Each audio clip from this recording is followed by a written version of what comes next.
Imagine you are sitting at the kitchen table going through your mail on a Tuesday morning. Most of it is the usual. A utility bill, a pharmacy notice, maybe a piece of junk mail. And then you pull out an envelope with a return address from the Social Security Administration. You open it. Inside is a letter telling you that Social Security believes it paid you more money than you were entitled to receive. The letter includes a dollar amount. Sometimes it is a few $100s. Sometimes it is several thousand. And sometimes, for reasons that will take this entire video to explain, it is more than $20,000. The letter also tells you that you are expected to repay the full amount, and it gives you a deadline. Most people who receive this letter have one of two reactions. The first is panic. The second is disbelief. Many people put the letter down, tell themselves it must be a mistake, and do nothing. They wait, assuming the situation will sort itself out or that someone from Social Security will call and explain what happened. Here is what you need to understand before we go any further. Doing nothing is one of the most costly responses you can have to this letter, because the Social Security overpayment system has a built-in escalation process. If you do not respond, it does not pause. It does not wait for you to feel ready. It moves forward, and each step it takes gives you fewer options and less time. But here is the other side of that. You have more rights in this process than the letter suggests. You have the right to appeal. You have the right to request a waiver. You have the right to ask for a reduced repayment plan. And in many cases, people who take action quickly and correctly end up paying far less than the original amount, or nothing at all. This video is going to walk you through exactly what happens when you receive one of these letters, what the chain of consequences looks like if you do not respond, and what steps you can take right now to protect yourself. Do not put this letter in a drawer. Stay with me through the end of this video. Social Security overpayments are not rare. The Social Security Administration has acknowledged in its own reports that billions of dollars in overpayments occur across the program each year. These overpayments happen for a wide range of reasons, and many of them are not the recipient's fault. A beneficiary does not report that they return to part-time work. A widow begins receiving a new benefit, but her old payment does not stop in time. A disability recipient has a medical improvement that is reported, but the payment adjustment is delayed for months. A retiree's income changes in a way that affects a means-tested benefit. An administrative update in Social Security's own systems creates a payment that should not have gone out. In some of these cases, the person receiving the money had no idea anything was wrong. The deposit arrived in their account as it always did. They spent it as they always would. And then months or years later, a letter arrives telling them the money was never supposed to come to them. That is the reality of how many overpayment situations begin. And yet once the process starts, the burden falls almost entirely on the recipient to respond, explain, appeal, or request relief. If you have received this letter, or if you are helping a parent or family member who has, you need to understand the timeline you are working with and the options that are available, because every step you miss narrows the road ahead. The letter arrives, and the clock starts immediately. When the Social Security Administration determines that an overpayment occurred, they are required to send you a written notice. That notice should explain the reason for the overpayment, the time period involved, and the total amount they believe you owe. The notice will typically give you 30 days to respond. In some cases, you may have 60 days depending on the type of benefit and the circumstances involved.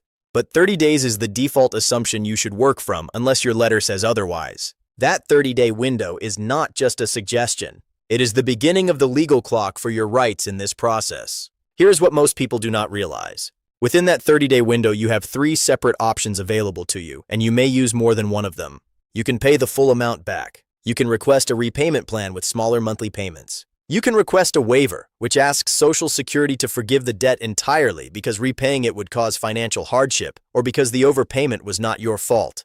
And you can file an appeal if you believe the overpayment determination is incorrect. Each of these options has its own form, its own process, and its own timeline. And critically, filing one of them does not automatically prevent Social Security from moving forward unless you understand which filings actually pause the collection process. We will come back to that in a moment. First, let me show you what the chain looks like when someone receives this letter and does nothing. The first link, the automatic deduction from your benefits. If you do not respond to the overpayment notice within the time frame provided, Social Security has the legal authority to begin recovering the debt directly from your monthly benefit payments. For most Social Security retirement and disability recipients, the default withholding rate when someone does not respond is 100% of their monthly benefit. That means your entire Social Security payment could stop until the overpayment balance is paid off. This changed in recent years. Prior to March of 2023, the default withholding rate was 10% of your monthly benefit. Following public criticism and congressional attention, the Social Security Administration moved back to 10% as the standard default withholding rate for new overpayment notices. However, rules in this area have shifted and continued to be discussed, and depending on when your notice was issued and what program your benefits come from, the withholding rate that applies to your situation may differ. The point is this: if you do not respond, Social Security does not wait for you to find a convenient time to address the situation. It begins taking the money back. And for a retired person whose Social Security benefit represents the majority of their monthly income, even a 10% reduction can be the difference between making rent and not making rent. A retired home health aide in her late 60s received an overpayment notice for approximately $4,000 related to a period several years earlier when her reporting had a gap. She did not fully understand the letter. She thought it was something she could address when she had more time. She set it aside. The following month, her Social Security payment was reduced by several $100s. She called Social Security in a panic. By that point, the withholding had already begun, and while she was able to request a reduced withholding rate going forward, she could not recover the amount that had already been taken from that first reduced check. The lesson from her situation is not complicated. The moment that letter arrives, the clock is running. And the best time to respond is the week you receive it, not the week your payment comes up short. The second link. What happens if you leave Social Security and the debt remains?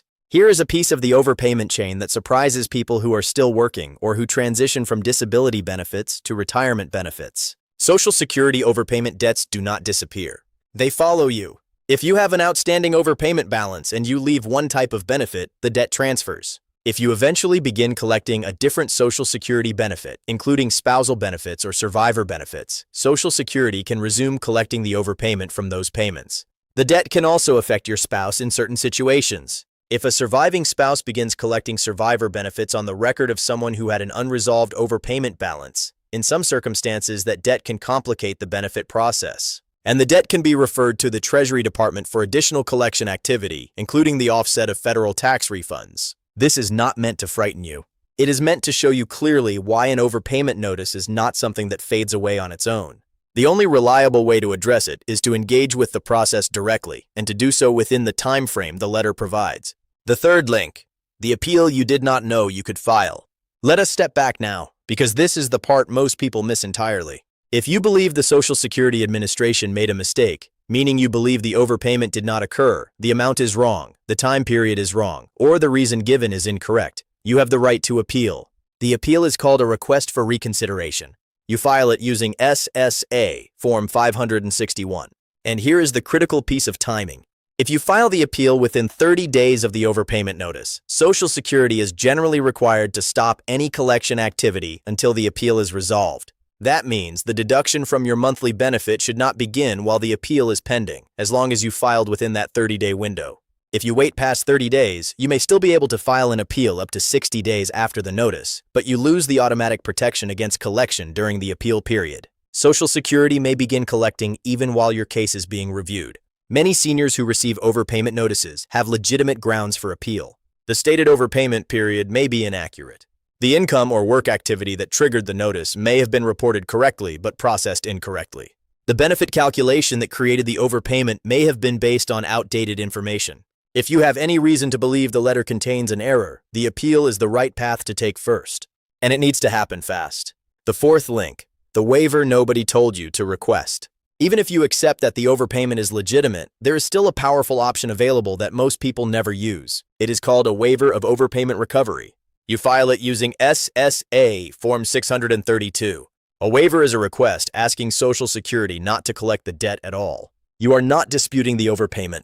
You are asking to be relieved of the obligation to repay it. Social Security can grant a waiver if two conditions are met. First, the overpayment was not your fault. Second, repaying it would cause you financial hardship, or collecting it would be against equity and good conscience. Let me explain what each of those means. Not your fault does not require you to prove Social Security made an error. It means you did not knowingly cause the overpayment, did not misrepresent information, and could not reasonably have known you were being overpaid. Many overpayments occur precisely because Social Security's own systems are slow to update. A payment continues after a change has been reported, or a rate adjustment is delayed for months. In those cases, the beneficiary acted in good faith and had no reason to believe anything was wrong. Financial hardship means that after accounting for your income and your basic living expenses, you genuinely cannot afford to repay the amount without going without necessities. For a retiree living primarily on Social Security, this threshold may be easier to meet than you expect. Against equity and good conscience is a broader standard. It can apply even if you technically could afford to repay the amount, if doing so would be fundamentally unfair given how the situation arose. Waivers are not guaranteed, but they are granted regularly. And the people who receive them are the people who apply for them. A 74-year-old widow received an overpayment notice for over $6,000. The overpayment had accumulated over a 22-month period because of a miscommunication between Social Security and her pension provider about a benefit adjustment. She had reported everything she was required to report. She had no idea anything was wrong. With the help of her adult daughter, she filed a waiver request explaining that the overpayment was not her fault and that her income as a widow on a fixed benefit made repayment a genuine hardship. Her waiver was approved. She repaid nothing. That outcome was available to her from the moment the letter arrived. She just needed to know to ask for it. The fifth link, the repayment plan that can replace a devastating lump sum. If your appeal is unsuccessful and your waiver request is denied, or if the overpayment is clearly legitimate and you do not feel you have grounds for a waiver, you still have options about how you repay. Social Security's default collection mechanism is to withhold from your monthly benefit, but you can request a modified repayment plan, a smaller monthly withholding amount that does not eliminate your ability to cover your basic expenses. You can request this by calling Social Security or writing to your local office. You explain your monthly income, your essential expenses, and the amount you can reasonably afford to have withheld each month. Social Security has the authority to agree to a reduced withholding rate if you can show financial need. There is no official form required to request a modified plan, though putting your request in writing creates a record. And importantly, this request can be made at the same time you are pursuing an appeal or a waiver. They are not mutually exclusive. The goal is to avoid a situation where your income is suddenly reduced by an amount that makes it impossible to pay your rent, your utilities, your prescriptions, or your groceries. That is a preventable outcome if you engage the process rather than avoid it. The sixth link, when the overpayment involves a deceased spouse's record. This is a part of the overpayment process that can catch surviving spouses completely off guard. When a beneficiary passes away, Social Security payments that arrive after the date of death are considered overpayments. The law is specific about this. Social Security payments are made for the month in which they are earned, meaning a payment that arrives in the month following death is generally considered an overpayment, even if only a day or two of that payment period occurred after the death. Many families are unaware of this. A spouse passes away in the middle of the month. The Social Security payment for that month arrives by direct deposit a few days later as scheduled. The surviving spouse, in the midst of grieving and managing funeral arrangements, uses those funds for immediate expenses. Weeks later, a notice arrives demanding the return of that payment. Families in this situation are not thieves. They did not steal anything. They simply did not know that the payment needed to be returned. If you receive an overpayment notice related to a deceased spouse's benefits, the same options exist. Appeal if the notice contains an error, waiver if repayment would create hardship or the circumstances make collection inequitable, and repayment plan if some amount is ultimately owed.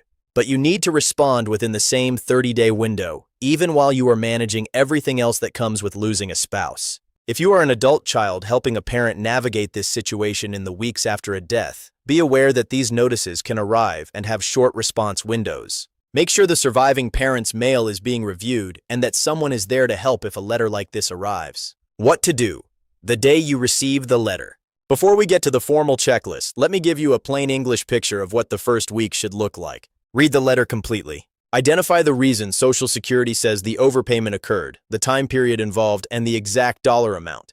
Look for the response deadline. It will usually be clearly stated. Then ask yourself two questions. First, do I believe this overpayment determination is accurate? If you have any reason to think the amount or the reason is wrong, the appeal path is your priority. Second, even if the overpayment is accurate, is repaying this full amount something I can genuinely afford without serious hardship? If the answer is no, the waiver path is worth pursuing. In many cases, you may want to pursue both simultaneously, appeal the determination and, as an alternative position, request a waiver in case the appeal is not fully successful. Do not attempt to navigate this alone if the amount is large or the situation is complicated. Your local Social Security office can answer procedural questions. Legal aid organizations in most states help seniors with Social Security matters at no cost. And many areas have state health insurance assistance programs, also known as SHIP counselors, who provide free guidance on Social Security and Medicare issues. The thing you must not do is put the letter down and wait. Here is your practical checklist for responding to a Social Security overpayment notice. Step 1. Read the entire letter and note the deadline. Write the deadline on a calendar immediately. You are working with 30 days from the notice date in most cases. Do not let that window close without taking at least one action. Step 2. Call Social Security at 1-800-772-1213 or visit your local Social Security office and request that they explain the basis for the overpayment in detail. Ask them to confirm the exact time period, the amount, and the reason. Take notes during the call, including the date, the name of the representative if possible, and what was discussed. Step 3. If you believe any part of the notice is inaccurate, file a request for reconsideration using SSA Form 561 as quickly as possible and before the 30-day mark. Filing within that window can stop collection activity while your case is reviewed. Step 4. If the overpayment appears accurate but repaying it would cause genuine hardship, file a request for waiver of overpayment recovery using SSA Form 632. This form asks you to explain your income, your expenses, and the circumstances under which the overpayment occurred. Be specific and honest. Do not understate your situation. Step 5. If the amount being withheld from your benefit each month would leave you unable to cover basic living expenses, contact Social Security and request a modified repayment rate. Explain your income and expenses. This can be done in writing or by phone, and it can be done while other requests are pending.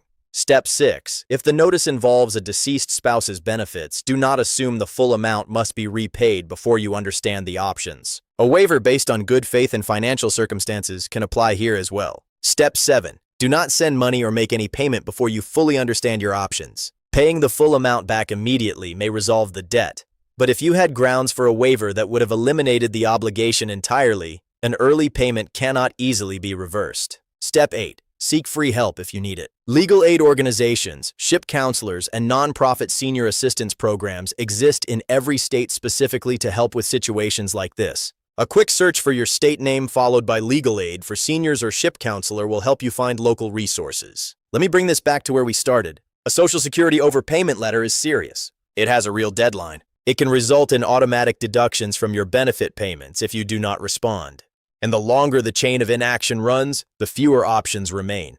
But you are not powerless. You have the right to appeal if you believe the determination is wrong. You have the right to request a waiver if repaying the debt would cause hardship or the overpayment was not your fault.